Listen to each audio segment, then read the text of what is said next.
Hello everybody! Welcome to part 6 of the series titled Fluoroquinolone Toxicity Induced Mast Cell Activation Syndrome. Today's topic is diet. In my previous video, I mentioned that first and foremost, anything fermented or cooked for a long time is out if you have mast cell activation syndrome. Fermentation increases oxalic acid, oxalates, and cooking for a long time increases histamine. I also discussed healthy foods that are generally okay for floxies, but not for people that have mast cell because of histamine and oxalates. Those foods were bone broth, collagen and gelatin, kombucha, and celery juice. Today I want to add a few more to this list. Moringa is a tree used for multiple potential medicinal benefits. It is a popular supplement in the United States and most often consumed as moringa leaf powder. Research suggests moringa contains a number of useful bioactive compounds including carbohydrates, functional peptides, tannins, folates, and proteins. However, if you have mast cell, moringa contains way too many oxalates. Try arugula instead. Also in my last video, I mentioned that people with mast cell generally cannot tolerate collagen or gelatin, although it's usually fine if you're floxed. Use arrowroot instead. Here are some food additives that you need to be aware of if you have mast cell. Carrageenan and xanthan gum, which are often found in salad dressings, non-dairy milks, and ice cream. Xanthan gum may even be listed as an ingredient in some gluten-free recipes. Now, carrageenan causes allergic type inflammation because it acts on our histamine, H1 and H2 receptors, and can lead to mast cell degranulation. Corn is another common food additive that may be hidden in the ingredients list. It's used in many forms: cornstarch, cornmeal, corn syrup, glucose from corn, dextrose, may even be in vitamin C, corn products like popcorn, corn chips, corn tortillas, etc. However, it is a high lectin food and it can trigger mast cells, which contributes to inflammation and related symptoms. Cornstarch and cornmeal are even used as gluten-free flour alternatives. Instead, you can use cassava. Make sure you use Otto's brand because it's the only one that isn't fermented. Raw milk has a lot of benefits, especially in contrast to its highly pasteurized counterpart. I have heard great things about this from floxies. However, it is not good if you have mast cell. So the alternative here would be to use 100% coconut milk with no thickeners and dilute it to your preferred consistency. Apple cider vinegar is said to be the best vinegar for mast cell activation syndrome. It's the lowest in histamine of the vinegars that are out there, but it's still very high in histamine. Instead of using apple cider vinegar, you can use up to a teaspoon of lemon juice.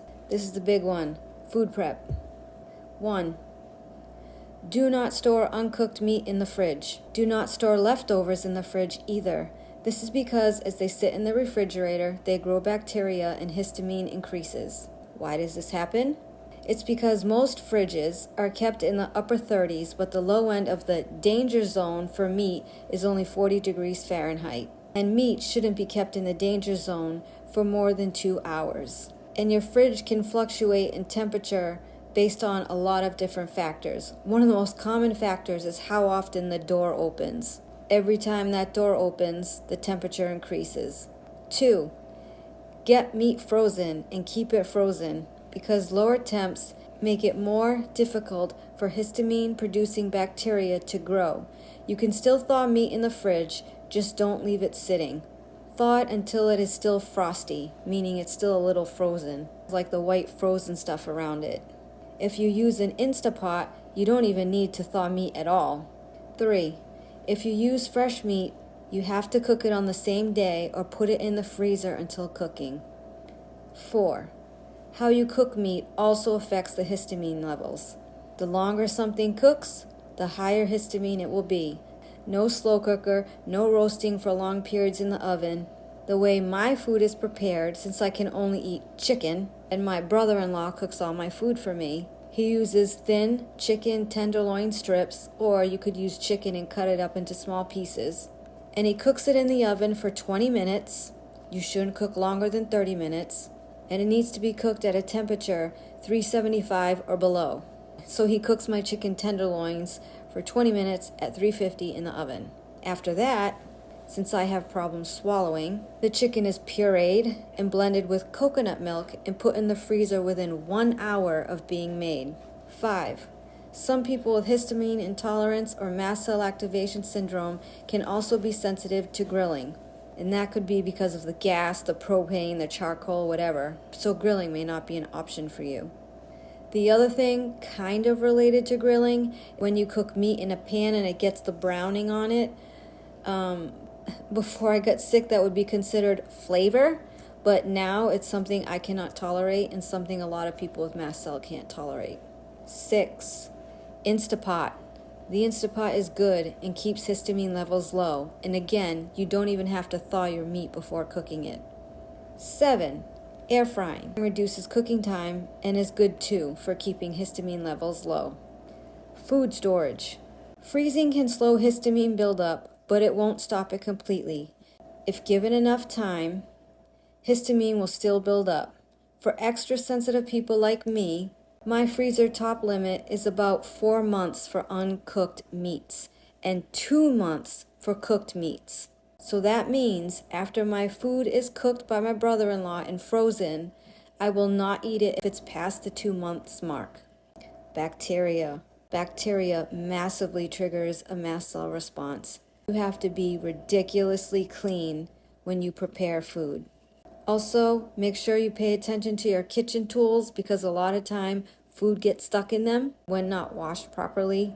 Make sure your surface areas are clean, your cutting boards are clean, all of that stuff. And people, if you use sponges, please throw them away often. Don't keep your sponge for months. Don't wash them in the dishwasher or try to sanitize them. They are petri dishes for germs and bacteria, and they actually don't cost a lot, so just throw them away. And speaking of sponges, this is something I learned the very hard way. If you have mast cell and you are limited to a number of foods, for me, I only have 6, and I react to everything else, but you have other people in your household that are eating regular food. Do not share sponges with them. I have learned this the hard way. Those petri dish sponges just hold on to everything in the little holes. And if you're washing your dishes together, there's bound to be some cross-contamination between their food that you can't eat and yours. And if you are super sensitive like me, this will probably affect you. I have mast cells so bad and I've had reactions so bad because of this that we now have different pans, different utensils, different plates, and different sponges. We keep everything separate. Bet you didn't know that one. And lastly, about the sponges. Like the sponge queen over here. Don't buy any sponges that have triclosan, which is an antibacterial agent. And finally, your favorite part of my videos. I have to say this video is based on my experience and it is for informational and educational purposes only.